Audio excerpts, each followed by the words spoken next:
วิทมีและอารอนนะครับคุณผู้ชมครับตอนนี้เรายังอยู่ที่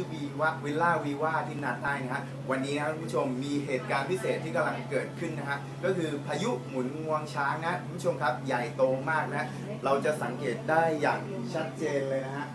ซึ่งตอนนี้มันก็เคลื่อนตัวออกไปเรื่อยๆแล้วนะฮะก็เลยทำให้มองไม่ชัดเท่าไหร่แต่เมื่อกี้มัวแต่ตื่นเต้นเลยยืนถ่ายนะฮะตอนนี้นะฮะมันไปไกลจากเราแล้วฮะ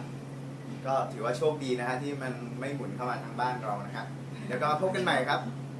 ท่านผู้ชมคะ